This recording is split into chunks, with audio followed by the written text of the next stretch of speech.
Je vous souhaite la bienvenue dans notre méditation « Sa grâce nous suffit » qui a pour titre « Miel ou citron ».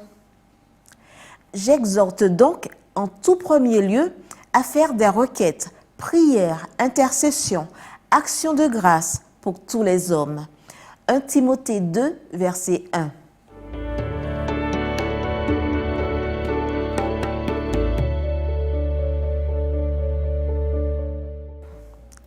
Dans 1 Timothée 2, Paul nous invite à 4 actions. Premièrement, prier pour les autorités, voir les versets 2 et 3, afin qu'elles légifèrent correctement et équitablement. Deuxièmement, mener une vie de prière authentique, voir le verset 8, privé au public dans une atmosphère d'amour et de pardon.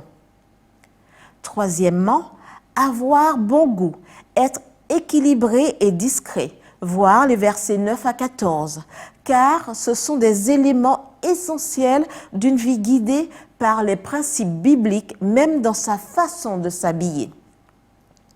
Quatrièmement, gérer fidèlement l'héritage du foyer, voir le verset 15.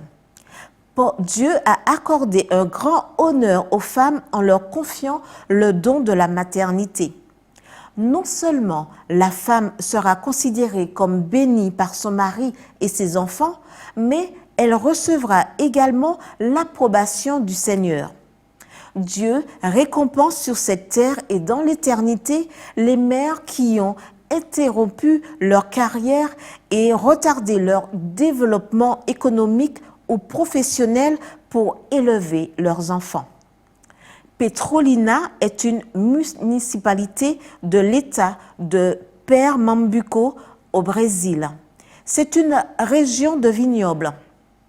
Un jour, le pasteur Josanan passa par les vignes du frère Marc et celui-ci lui donna des raisins. Quelques semaines plus tard, il lui donna de nouveau du raisin, mais cette fois pour son père. En les goûtant, il remarqua qu'il y avait une différence.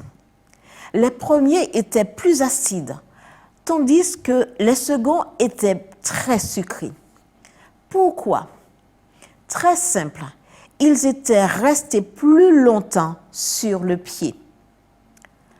Le dictionnaire Comme la vie définit l'acide comme une saveur aigre, piquante, vinaigrée, citronné ou un comportement agaçant, mordant et acerbe.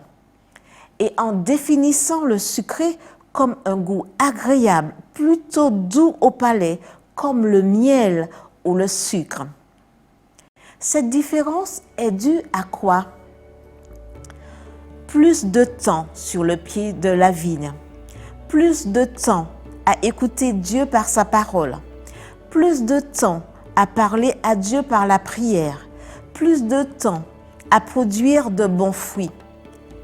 Que ce soit dans la vie privée, dans la famille, dans l'église ou dans la communauté.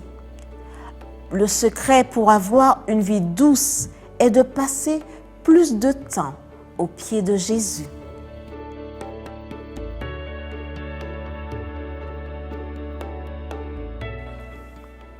Ellen White nous indique le chemin pour cesser d'être acide comme le citron et d'être doux comme le miel. Les paroles du Christ sont esprit et vie. En les recevant, on reçoit la vie du cep. La vie du Christ en vous produit les mêmes fruits qu'elle a produits en lui. En vivant en Christ, en adhérant au Christ, en vous appuyant sur le Christ, en tirant du Christ votre nourriture, vous portez des fruits semblables à ceux qu'il a portés. Amen.